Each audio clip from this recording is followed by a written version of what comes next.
por favor, no Evangelho de Marcos. Nós poderíamos, irmãos, ter lido também, poderíamos ler Mateus 21, que é o mesmo texto, fala do mesmo episódio, mas nós escolhemos Marcos, capítulo 11.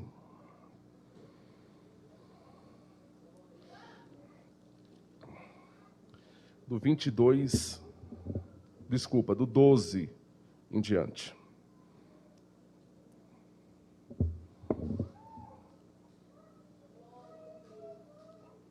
Vamos ler do 11, irmãos, embora a epígrafe comece no 12, vamos ler do 11, para nós entendermos aqui um pouco o contexto do que estava acontecendo. Sabe, irmãos, tem palavra que a gente vem falar para a igreja, a gente vem com alegria, mas tem outras que a gente sofre, irmãos, para falar, e essa é uma delas. Mas a palavra de Deus ela é sempre carregada de esperança, irmãos. Triste é o homem quando Deus já não fala mais com ele. Não é verdade? Ai do homem que Deus se cala. Se Deus se calar, a gente morre, irmãos. Marcos 11 diz assim: E Jesus entrou em Jerusalém, no templo. Estou com a arque, Rafa. E tendo visto tudo ao redor, como fosse já tarde, saiu para Betânia com os 12. E no dia seguinte, quando saíram de Betânia, teve fome. Vendo de longe uma figueira que tinha folhas, foi ver se nela acharia alguma coisa. E chegando a ela, não achou senão folhas, porque não era tempo de figos.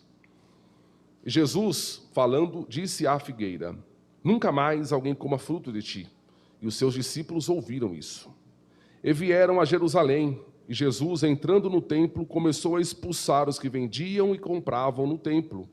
E derribou a mesa dos cambistas e as cadeiras dos que vendiam pombas.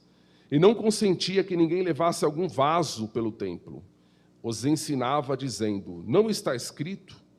A minha casa será chamada por todas as nações casa de oração? Mas vós a tendes feito covil de ladrões. E os escribas e príncipes dos sacerdotes, tendo ouvido isso, buscavam ocasião para o matar, pois eles o temiam, porque toda a multidão estava admirada acerca da sua doutrina. E sendo já tarde, saiu para fora da cidade. E eles, passando pela manhã, viram que a figueira se tinha secado desde as raízes. E Pedro, lembrando-se, disse-lhe: Mestre, eis que a figueira que tu amaldiçoaste se secou. E Jesus, respondendo, disse-lhes: Tende fé em Deus. Amém. Estamos aqui, irmãos, na última semana do ministério de Jesus na terra. Jesus já tinha exercido o seu ministério de pregação, de curas, de libertações, em todo o território de Israel, lá no norte, na Galileia, na Judéia, em Decápolis. Jesus já tinha trabalhado por 3 anos em toda aquela região. E agora Jesus entra em Jerusalém, sabendo que seria a última vez. Jesus entra em Jerusalém para enfrentar a morte. Ele sabia que dali ele não sairia vivo, ele iria para a cruz. E era, irmãos, o período da festa da Páscoa. E a festa da Páscoa, irmãos, fazia com que Jerusalém ficasse cheia. E isso tinha 2 resultados. Era motivo de alegria para os judeus e era motivo de preocupação para os romanos, porque os romanos temiam que houvesse ali uma rebelião. Os irmãos lembram que a Israel era dominado, era subjugado, pagava imposto para Roma. Então, era um clima de festa, ao mesmo tempo era um clima tenso, um clima pesado. E Jesus então entra na cidade para aquilo que seria uma aparente derrota. Ele seria morto. Mas a Bíblia nos diz, irmãos, que a vitória dele estava justamente na morte. Aquilo que era uma aparente derrota, irmãos, faria com que Jesus e nós, graças a Deus, triunfássemos. É interessante que o texto, irmãos, anterior, fala que Jesus ele não entra na cidade montado num cavalo, não é verdade? Como sendo um rei que estava indo para uma guerra. Ele entra na cidade montado num jumento, falando que o caráter do seu reinado, de um reinado de paz. Apocalipse fala que um dia ele virá de novo, mas não agora montado no jumento, montado num cavalo branco, não é verdade? Como um guerreiro triunfante. Mas aqui, irmãos, ele entra em Jerusalém montado no jumento. E a Bíblia diz no versículo 11, que nós lemos, que quando ele chega na cidade, ele observa tudo, ele entra no templo, ele fala à figueira, mas nenhuma das suas atitudes teve um efeito imediato. Aparentemente, Jesus não fez nada. Nós erramos, irmãos, preste atenção, nós erramos quando achamos que Jesus não está vendo. Nós erramos, irmãos, quando achamos que tudo aquilo que Jesus vê, ele age de forma instantânea. Tem coisas que Jesus vê, mas não faz nada na hora. Ele viu, ele observou tudo. Ele viu a cidade, ele viu a situação do templo, ele viu que a figueira não tinha fruto, mas ele não fez aparentemente nada na hora. Ele costuma, irmãos, dar tempo para que a pessoa se arrume. Mas quando o juízo chega, irmãos, chega como chegou para a figueira, chega desde as raízes. A Bíblia fala em Gênesis 6:5 que Deus viu a maldade no coração do homem. Sabe quanto tempo demorou para mandar o dilúvio? 120 anos. Deus, irmãos, ele não age imediatamente. Tem coisas que Deus faz, irmãos, depois. Aquele que vê todas as coisas, irmãos, como eu falei, virá novamente, e a palavra que trará em sua boca será uma palavra de juízo. Depois que Jesus viu a situação da cidade, irmãos, ele foi para Betânia. Betânia, irmãos, era uma cidade que ficava a 3 quilômetros de Jerusalém. Então era uma caminhadinha rápida, não é verdade? E provavelmente, a Bíblia não diz, mas provavelmente ele foi passar a noite na casa dos amigos, Lázaro, Marta e Maria. Jesus gostava de ficar lá.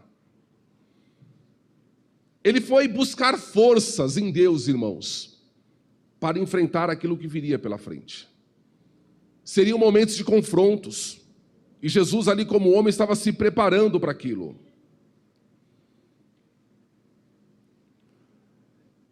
No dia seguinte, eles voltam, eles vão ao templo, eles fazem o que tem que fazer no templo, a gente vai falar depois. E aí Pedro, irmãos, ele observa que é interessante, irmãos, isso que Jesus fala para a figueira. Nunca mais coma alguém fruto de ti. A Bíblia fala que aquela figueira, quando você via de longe, ela tinha o quê? Folhas.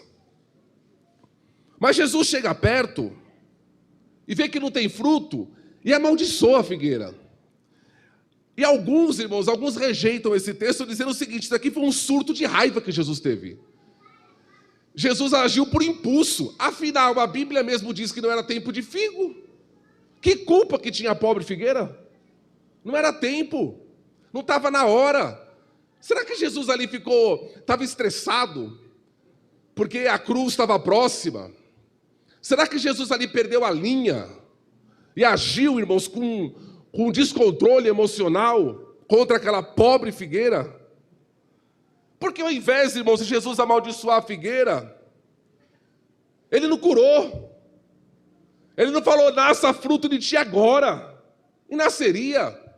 Você sabia, irmãos, que esse é o único milagre da Bíblia que fala de destruição?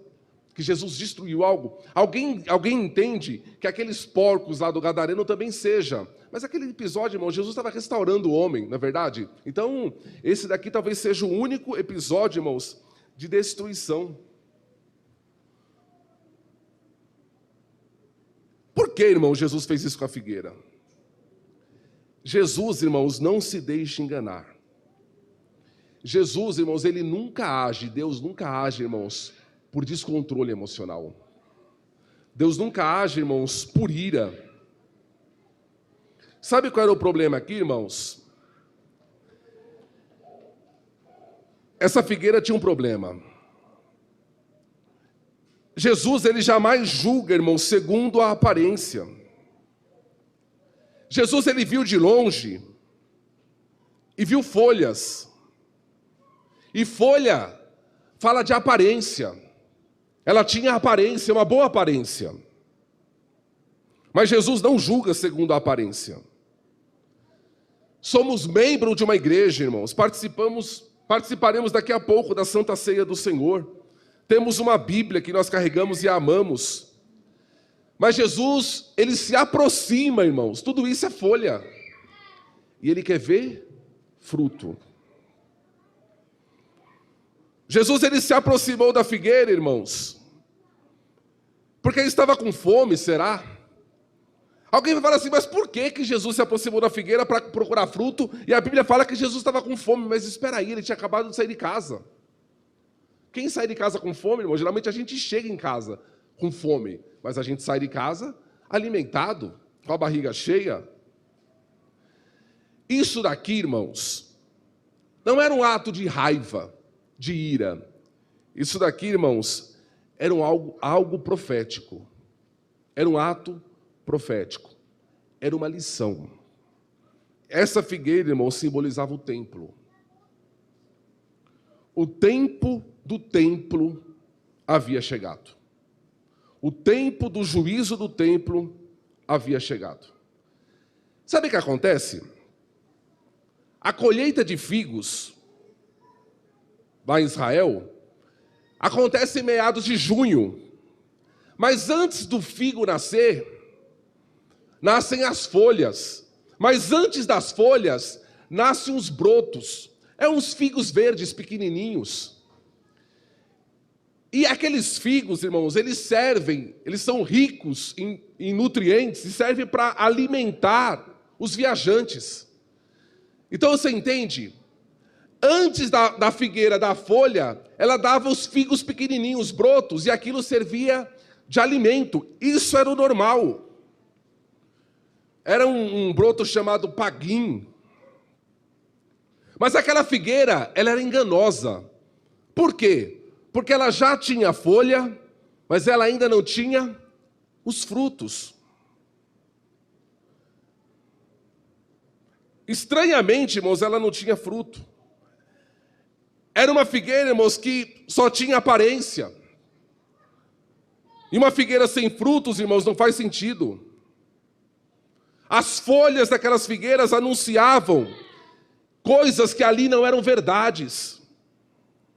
Ela estava ali para enganar os famintos. Porque você vê que Jesus de longe viu folha, e Jesus chegou perto.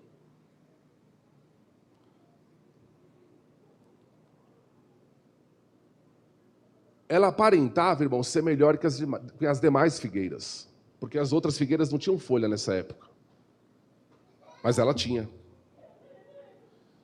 Uma figueira, irmãos, que gostava de chamar atenção para si. Que parecia se destacar diante dos outros.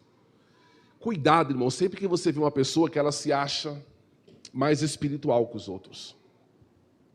Cuidado quando você vê uma pessoa que ela está sempre criticando os outros, e ao mesmo tempo que você critica os outros, é como se você fosse melhor.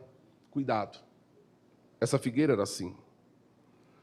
Elas parecem conhecer mais, parecem se santificar mais, parecem estar além dos demais. Sabe, irmãos, folhas é aquilo que eu sou na tua frente. Fruto é aquilo que eu sou diante de Deus. Folhas é aquilo que eu falo de ti na tua frente. Fruto é como eu ajo ao teu respeito, longe de você. Folhas aqui, irmãos, são apresentadas na igreja, não é verdade? Afinal, nós nos vemos 1, 2, 3 vezes por semana. Então aqui eu posso mostrar minhas folhas. Aqui eu posso ter uma aparência, irmãos. Mas frutos, irmãos, são vistos no dia a dia. E Jesus não confunde folha com fruto. O grande problema, irmãos, dessa figueira, sabe o que era? Preste atenção. O grande problema dessa figueira não era o fato dela não ter frutos, porque não era a época. O grande problema dela era ter folhas fora da época. Você entende isso? O grande problema nosso, às vezes, irmãos, não é porque a gente é fraco ou é forte, como diz Paulo em Romanos, os irmãos fracos ajudem os irmãos fortes, ajudem os que são fracos. O problema é a aparência enganosa. Às vezes, irmãos, a gente pode ser fraco, mas que não tem a folha. Se achegue diante de Deus e fala assim: eu sou muito fraco. E aí Deus restaura. Aí Deus cura, Deus faz nascer fruto, faz nascer folha no tempo certo. O problema, irmãos, é quando a gente quer demonstrar algo que não somos. E aí Jesus se aproxima da figueira. Aí eu pergunto para vocês, Jesus precisava se aproximar da figueira para saber que ela não tinha fruto? Ele não é Deus? Ele não sabia de longe que não tinha fruto? Mas por que ele se aproxima? Por causa dos discípulos. Jesus se aproximou por causa dos discípulos, para que eles aprendessem. E qual era a lição aqui, irmãos? A lição era essa: quem está longe só enxerga folhas, mas quem se aproxima sabe se tem fruto. Volto a dizer, os irmãos da igreja só podem conhecer folha, mas a família conhece o fruto. Como tem gente, irmão, sofrendo porque tem uma figueira dessa na vida. Tem uma aparência, irmãos. Tem uma linguagem. Mas no dia a dia, vai procurar alguma coisa para comer. Só tem folha. E aí, irmãos, a gente continuando aqui, as folhas daquela figueira representavam as atividades do templo. Quando Jesus chega no templo, sabe o que ele encontra? Muito evento, muito barulho, muita gente indo e vindo, muita interação. Frutos? Nenhum. As pessoas saíam dali, irmãos, com a cabeça cheia, o coração vazio, sem transformação. Irmãos, que Deus nos ajude, nós precisamos melhorar muito. Quantas igrejas estão dessa forma? É muito evento, é muita atividade, mas não há transformação, não há mudança, não há uma consciência cristã. Há uma aparência. E sabe, irmãos, por onde a figueira começou a secar? Lá pelo tronco? Não, pela raiz. Fala que secou desde as raízes, diz o texto. Versículo 20, e eles passando pela manhã viram que a figueira tinha se secado desde as raízes. Irmãos, a gente tem que temer, não é verdade, irmãos? Por isso que eu falei que eu fiquei perturbado com essa palavra essa semana, irmãos. Porque tem muita gente, irmãos, que estão com as folhas, mas a raiz já está seca.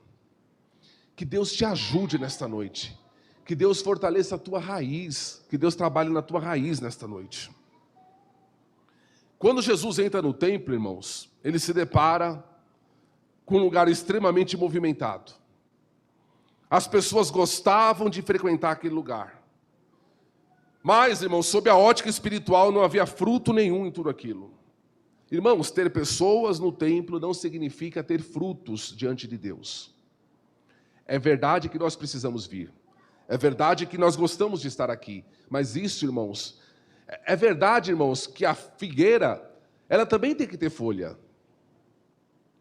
Eu não vou me preocupar então com a minha aparência, com a forma como eu me comporto. Não, a figueira tem que ter folha. A figueira que tem fruta, ela tem folha também. Mas não só a folha. Você entende? Veja só, irmãos. Naquela época, o templo era bem grande. E ele era dividido em quatro partes. 4 departamentos, 4 seções, vamos dizer assim. Você tinha do lado de fora o pátio dos gentios. O que era gentios, irmãos? Era aqueles que não eram judeus. Agentes, a gentalha, nós. Todo mundo que não era judeu era gentio. Então você tinha o pátio dos gentios. Depois do pátio dos gentios, você tinha o pátio das mulheres judias. Depois do pátio das mulheres, você tinha o pátio dos homens, dos judeus. E depois você tinha o lugar santo, onde só os sacerdotes entravam. E o lugar santíssimo só o sumo sacerdote entrava. Então, irmãos, havia um muro que separava o lado dos judeus para o lado dos gentios. O lado dos gentios para o lado dos judeus. E nesse muro estava escrito o seguinte: nenhum estrangeiro pode entrar na área além do muro. Se alguém for pego nessa área, será o único responsável pela sua morte. Havia uma placa, havia um muro. Imagina só, você está num lugar que você só pode estar aqui. O muro era baixo, não era muro alto não, que você podia pular. Mas se você pulasse, tinha uma placa. Se você pular, você será o único responsável pela tua morte. Por isso que Paulo disse, irmãos, que Jesus quebrou o muro da separação. Lá em Efésios, Paulo está falando deste muro aqui. Quando Jesus chega no templo, irmãos, sabe onde ele vai? No lugar dos gentios. Ele fica lá no meio dos gentios. E sabe que Jesus observa? Que havia ali uma venda, irmãos, de animais, porque o povo ia levar sacrifício. Então a pessoa falava assim: você não precisa trazer. Você vem de longe, você pode comprar aqui. E aí criaram um comércio ali no templo, vendendo, imagine os irmãos. E aí sabe de mais? Você não pode comprar o animal com a sua moeda, com real, com dólar. Você tem que trocar pela moeda do templo. Então você tinha duas atividades ali. Os cambistas, que trocavam as moedas, aí então você ia num camarada: eu estou aqui com R$1.000, eu quero comprar um cordeiro. E aí ele trocava, te cobrava um valor absurdo. Depois você trocava pela moeda do templo, você ia lá para comprar o cordeiro e pagava um valor absurdo. Jesus viu tudo isso. Para você ter ideia, sabe, Flávio Josefo fala que nessa semana que Jesus foi morto, foram sacrificados no templo, preste atenção, em uma semana foram sacrificados no templo 255.600 animais. 255.000 animais. Você consegue imaginar o barulho que tinha ali? Era o cordeiro fazendo barulho, a ovelha, as pombas, junta a Bolsa de Valores com a 25 de março num lugar só, e aquela oferta, a pomba, é mais barato, uma feira. E sabe qual era a finalidade daquele lugar? Que o gentio que fosse ali, o excluído, o desprezado, ele pudesse orar a Deus. Qual a chance que ele tinha? Ele já se deparava com um muro. Aí lá na frente tinha um véu, que nem o judeu podia entrar. E aí se ele procurasse um cantinho, sem falar no cheiro, que não devia ser dos melhores. Era um barulho, irmãos. E aí Jesus o texto faz até menção das pombas, porque era um animal que o pobre, uma pessoa pobre que fosse no templo, que ela não tivesse dinheiro para comprar um carneiro, ou para comprar um cordeiro, ela poderia comprar uma pomba. E o texto faz menção da pomba, ou seja, um pobre esquece. Não tinha chance ali. Aí Jesus fala assim, a minha casa será chamada casa de oração, mas vocês fizeram dela covil de ladrões. Sabe o que é covil? É esconderijo. Os ladrões estão se escondendo dentro da minha casa. Você consegue imaginar esse cenário, irmãos? Aquele lugar, irmãos, foi feito para que as pessoas pudessem buscar a Deus em silêncio, em meditação, para que um judeu chegasse para um gentio e ensinasse para ele a lei. Era um lugar de aprendizagem, era um lugar de buscar a Deus, um lugar de restauração. Irmãos, a casa de Deus é um lugar de restauração, a casa de Deus é um lugar de aprender, mas vocês fizeram dela uma bagunça. Você entende agora por que aquela figueira lá fora estava representando o templo? Aqueles homens, irmãos, tinham fechado a porta do céu para o gentio. Sabe, irmãos, e aí eu fico pensando, eu preciso dar fruto. Sabe o que fecha, irmãos, a porta do céu para o gentio? Hoje, o que é? É o nosso mau testemunho. Sabe o que fecha, irmãos, a porta do céu para uma pessoa não crente hoje, irmãos? pode ser o meu mau comportamento. De crente eu não quero nem saber. Há duas alternativas aqui: ou temos fruto, irmãos, e somos uma bênção, ou temos apenas folha e somos uma maldição. E aí Jesus começa a revirar a mesa, chicote, irmão. Apanharam aquela noitinha, aquele dia, hein? Começou a bater no povo. Era um descontrole de Jesus? Não, era necessário. Ele precisava abrir a porta para quem estivesse lá fora entrar. E ele precisava abrir a porta à força. Havia um mito entre eles o seguinte. E sabe o que acontece? Tinha um mito que falava o seguinte: quando o Messias vier, olha o que os judeus diziam. Quando o Messias vier, ele vai limpar o templo desses estrangeiros aí, ó. Ele vai mandar esses estrangeiros tudo embora. Aí Jesus veio, não limpando o templo do gentio, mas para os gentios.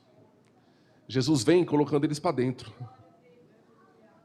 Jesus vem quebrando o muro, e Jesus vem rasgando o véu, colocando eles não no lugar das mulheres ficavam, nem no lugar dos judeus ficavam, nem no lugar dos sacerdotes, lá dentro. Lá na presença de... Isso é maravilhoso, irmãos.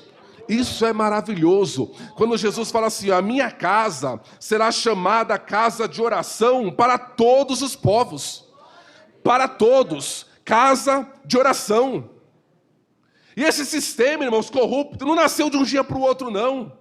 Foi, né? A igreja, irmãos, é casa de oração. Esse lugar aqui, irmãos, é lugar de relacionamento com Deus. A gente coloca uma roupa bonitinha, né, para vir na ceia, coloca um perfume, que maravilha. Mas não é para isso não, irmãos. Isso é folha. Eu estou aqui nessa noite, irmãos, para me relacionar com Deus. Eu preciso ouvir a voz de Deus. Eu preciso ser tocado por Deus. Eu preciso ser transformado por Deus. Senão nada disso adianta, irmãos. A gente pode ter uma igreja com muitos compromissos, e eu louvo a Deus pelos compromissos e pelas atividades que temos. Segunda-feira, ensaio das irmãs. Terça-feira, culto de ensino. E aí, quarta, o descanso, culto da família na sua casa. Na quinta, temos culto. Na sexta, temos ensaios do grupo de louvor. É atividade, isso é bom, irmãos. Mas se não houver transformação, se não houver fruto, nada disso adianta. Somos os piores dos homens. Esse texto, irmãos, nos mostra que podemos nos relacionar, irmãos, com a casa de Deus, sem nos relacionarmos com Deus da casa. A tua preocupação não deve ser com a casa de Deus, é com Deus da casa, é com o Senhor da casa. E eu louvo a Deus, irmãos, que eu gosto desse texto, que Jesus fala assim: a minha casa. A casa é de quem, irmãos? É dele. É dele. A minha casa. Porque tem gente, você quer se apossar da casa de Jesus, não é verdade? E nós somos muito assim, a gente precisa melhorar muito ainda. De fechar a porta, de estabelecer muros. Não, aqui tem que ser dos nossos, senão não... Não. Ó, aqui não cabe. Você é pecador demais, aqui não, aqui tem que ser para pessoas um pouco melhor do que você. E a gente começa a colocar muros. E aí Jesus chega e fala: é a minha casa, não é a tua casa. Sabe de quem é o círculo de oração? É meu. O departamento infantil é meu. Os instrumentos são meus. A sonoplastia é minha. A escola dominical é minha. Não é, irmãos? Não é meu, não. Eu estou aqui hoje, irmãos. Amanhã já não estou mais. É de Jesus. É a minha casa. Cuidado quando você falar mal da casa. Porque a casa é dele. Já pensou, irmão, se alguém for te visitar e sair de lá: que casa feia, diz que é sujeira, que casa bagunçada. Não, muito barulho de criança, 3 crianças fazendo barulho o tempo todo, e eles brigavam. Como é que você vai se sentir? Falou mal da minha casa, falou mal dos meus filhos. Cuidado, a casa é dele. E eu louvo a Deus, irmãos, porque Ele abriu o caminho, irmãos, para nos colocar aqui. Eu não podia estar aqui. Eu não tinha condições de estar aqui, mas Ele me colocou aqui. Ele abriu as portas. Ou você acha que você veio porque você quis? Você veio porque você decidiu vir? Não, foi nada, foi Ele que te trouxe. Pense na primeira vez que você entrou na casa dele. Foi você que foi? Foi nada. Alguns estavam até bêbados. Erraram o caminho de casa, foram parar na casa dele. E estão até hoje. A casa é dele, irmãos. Ele tem amor pela casa dele. Então, irmãos, que na casa dele possa haver frutos, irmãos. Deus não busca, irmãos, simplesmente a nossa aparência, Ele busca frutos em nós. Ele vasculha a nossa folhagem, que no meio da nossa folhagem, irmãos, hajam frutos, ainda que pequenos, ainda que fracos, verdes, mas glória a Deus. Ele fala lá em João que se houver fruto, Ele vai limpar para que dê mais fruto. Às vezes o fruto hoje está pequeno, daqui a pouco Ele limpa, irmãos, e o fruto cresce. E louvado seja Deus. Esse texto nos ensina, irmãos, que se você se sente excluído, não se sente bem-vindo da casa de Deus, essa casa é tua, porque é dele. A casa de Deus, irmãos, é dos filhos de Deus. Então ame essa casa, cuide desta casa. Não é verdade, irmãos? Cuide e ame, irmãos, quem vive nesta casa junto contigo, irmãos. Somos todos irmãos aqui, não tem maior, não tem menor, todos irmãos. Irmãos, que você se sinta incomodado nesta noite com esta palavra. Não é só folha. Será que se Jesus for lá na tua casa, lá onde você vive com a tua família, tem fruto lá? Eu preciso melhorar os meus frutos, irmãos, como homem, como um pai, como um esposo. Jesus chega mais perto nesta noite. Talvez a gente está tão preocupado com as folhas, com a decoração, tudo bonitinho. Jesus chega mais perto nesta noite. E o que alimenta não é folha, o que alimenta é fruto. O que conta para Ele, irmãos, é fruto. Jesus chega mais perto de você nesta noite. Sabe como a gente dá fruto, irmãos? Quando o pecado está diante de nós e a gente rejeita, é um fruto. Quando alguém, irmãos, está precisando da tua ajuda e você estende a mão, é um fruto. Quando você glorifica a Deus, irmãos, com a tua vida, é um fruto. Como Jesus... Aí eu fico imaginando, irmão, se fosse o contrário. Se Jesus chegasse ali e tivesse um fruto que fosse, e ele comesse aquele fruto. Ah, servo bom e fiel. Foste fiel no pouco, sobre o muito eu te colocarei. Ainda que com gemidos você produziu fruto, eu vou te colocar numa abundância, numa riqueza, numa glória que você não imagina. Servo bom e fiel. Que você seja essa figueira frutífera na casa do Senhor. Amém, irmãos? Fiquemos em pé, irmãos. Vamos orar a Deus. Eu preciso de ajuda, irmãos, do meu Deus para produzir frutos. Eu preciso do socorro dele, irmãos. É interessante essa expressão, né? Não era tempo de figo, mas tinha aparência.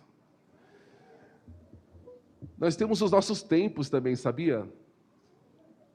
Tem tempo, irmãos, que parece que a gente está... Será que sou só eu que tem tempo que a gente se sente tão seco? Não tem folha, não tem um monte de minhoca caminhando no tronco, tão seco, vazio. Se ora a Deus, irmãos, parece... É que tem um tempo, irmãos. O que nós não podemos ter, irmãos, é falsa aparência. É querer enganar a Deus. Querer enganar o povo de Deus. Jesus chega mais perto de mim nesta noite para verificar se aquilo que eu estou falando condiz com aquilo que eu estou vivendo. Ou se eu estou procurando enganar alguém aqui nesta noite. Jesus chega mais perto de cada um de nós, que você possa ter fruto.